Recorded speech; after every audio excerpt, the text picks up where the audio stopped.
Very, very happy to see you again, and welcome if this is your first time in the Rescogita's podcast channel.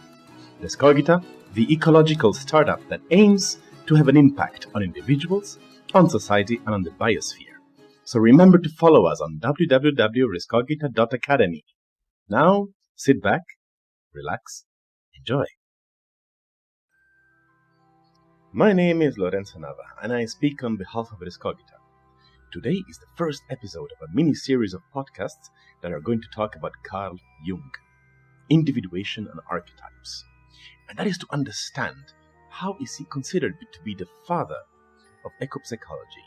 So, ready, steady, start! Individuation, or as Jung put it in his book, De Principium Individuationis. Everything sounds much cooler in Latin somehow. So, in other words, individuation. What does it mean? How things are identified and distinguished from other things. And this concept has been studied by many fields of human knowledge. And of course, as most of them, finds its roots in philosophy. And here is a general idea, is understanding how things can be identified as individual and separate entities, and not as something else. And we're not talking just about objects. Individuation also explores how can we distinguish also a person as different from other people, or even other elements in the world. Let's remain in the cradle of philosophy, ancient Greece, and quote Parmenides or Protagoras, as different people say, "Man is the measure of all things. Things that are, which they are. Things that are not, which they are not." And let's jump a few centuries ahead. Let's go to the 16th century, when philosophy collided, or reunited, depends on the point of view, again with science. And then came the question about individuation. So, what makes individuality? And how does it affect identity? And what makes sameness at different points in time? Well, they had to wait a few centuries for Carl Jung to come up with the term analytical psychology and to define the process of individuation, saying that the individual self-developed from a collective unconscious. Wait, what? Collective unconscious? And this is a psychological process that comes from the inborn personality elements that we have as soon as we are about to be born into the physical world, which together make up for the immature mind. Then our life experiences become, if successful, integrated over time in a fully functional whole. So, individuation is the stage where the individual transcends group attachment and narcissistic self-absorption. Fancy words, right? Okay, let's try to simplify it a bit. Individuation equals psychological integration. Is a process where you take shape and form and differentiate from other humans as the psychological individual develops uniquely from the general and collective psychology. This requires transformation. Both collective and personal unconscious are brought into the conscious mind. How? Maybe through dreams, imagination, free association possibly, and become part of the whole, entering the whole personality. Oh, and by the way, this process is completely natural, and to many extents happens by itself, as these parts find their place and integrate in the psyche. Once it happens, individuation that is, it is a holistic and it has a healing effect on the person at both mental and physical level. Cool, huh? Well, the theory of individuation shows us an unconscious mind full of mythical images, libido, and ways for us to be introverted or extroverted. And this is communicated through the purpose of dreams and constructive approaches to building, shaping, and using our fantasy. However, individuation cannot be grasped fully except by a correlated, parallel, and reciprocal individuation knowledge. So, we're going now to summarize and a bit paraphrase Stigler, who was a Jungian psychologist, and describing what individuation means in 8 passages.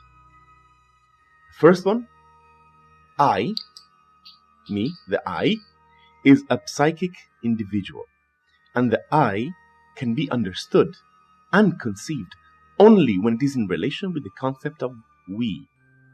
Understanding that we means the collective individual, and within that collective individual is born the I, that takes shape within the collective tradition and comes into existence by being acknowledged by the we.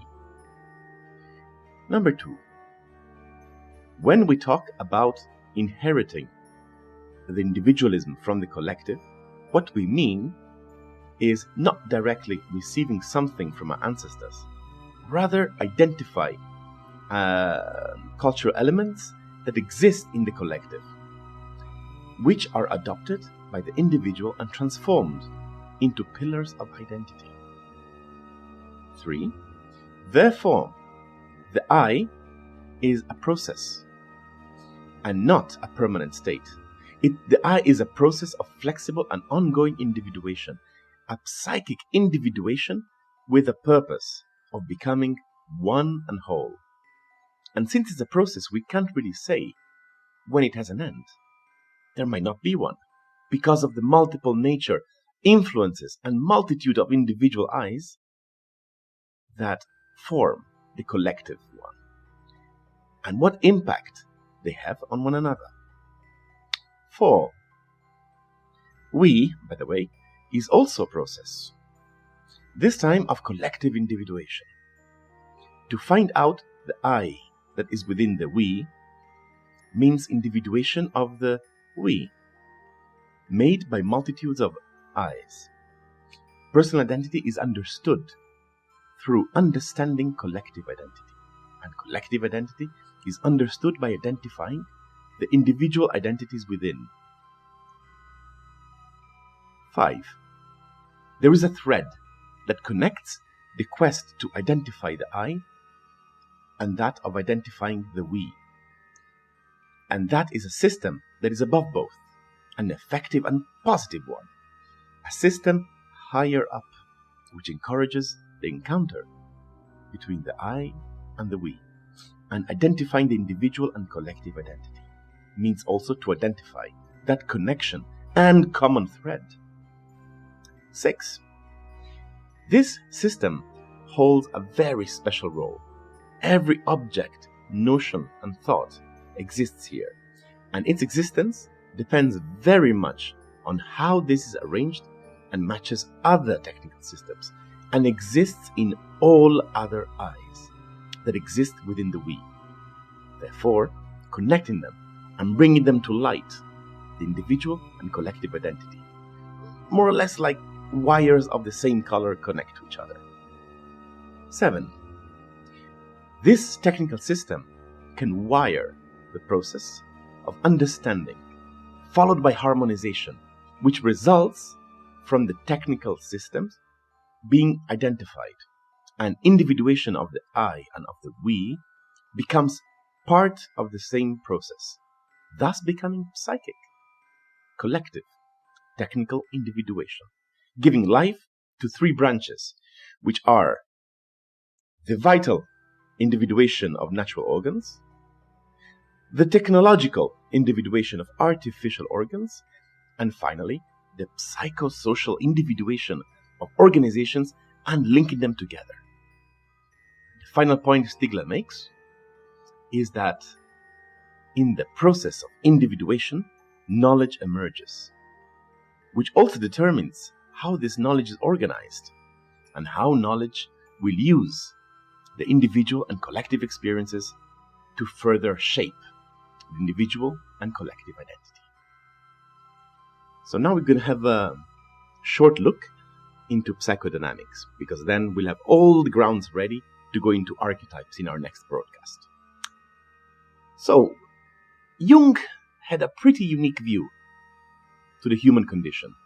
It was well explained in his writings, it's called the Individuation process, and showing a multi-level view of the human mind. And that includes accepting that there is a conscious and an unconscious world at work inside of us. And analytical psychology, as in individuation, is a central process of human development. Generally speaking, individuation can be seen as a process of understanding or realizing, but today this term is predominantly used in psychology. Although Jung meant much more than that, seeing this process extend beyond psychology and enveloping philosophy, mysticism, spiritualism. Individuation can be defined in his words, the achievement of self-realization through a process of integrating the conscious and the unconscious. Jung's work at the time was a breakthrough, an innovation, a revolution, and like all revolutions, was left incomplete, as his digging seemed to be never-ending, and left it for the generations to come to complete it. The ground was set by stressing the primary importance of the individual psyche and the personal quest for wholeness. Individuation, so wholeness, is achieved through developmental analytical psychology, by integrating the ego, which is our consciousness, with the personal and collective unconscious. And this one comes to us by 7 presuppositions. The first one being that it is in the nature of the psyche to aim for wholeness. The second one being that the self is made of 3 parts: the ego, our conscious, the personal unconscious, and the collective unconscious. And that and the archetypes and their individual manifestations are located here. And this we will discover in the next broadcast. So, just briefly, archetypes are dynamic and come spontaneously within both the individual and the collective mind.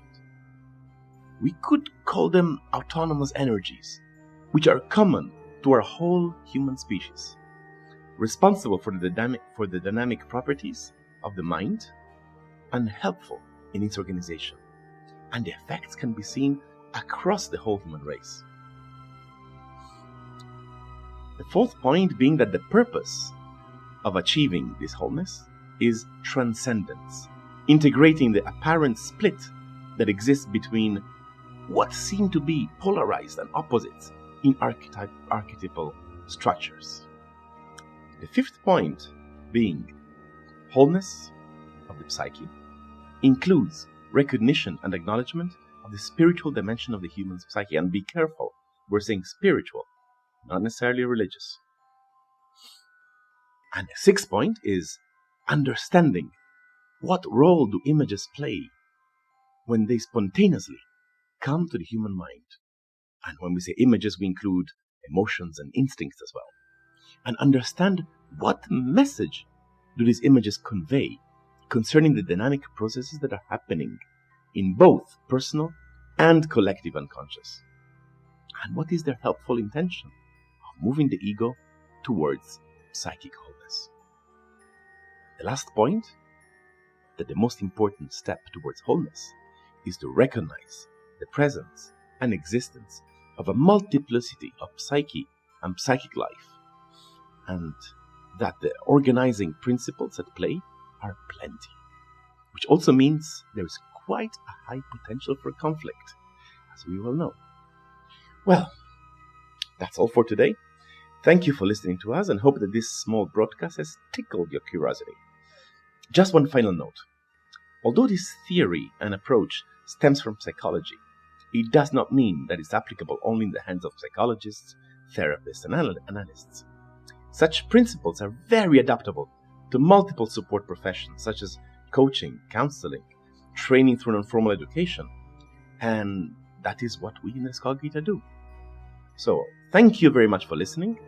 See you in the next broadcast, and remember to follow us on www.rescogita.academy.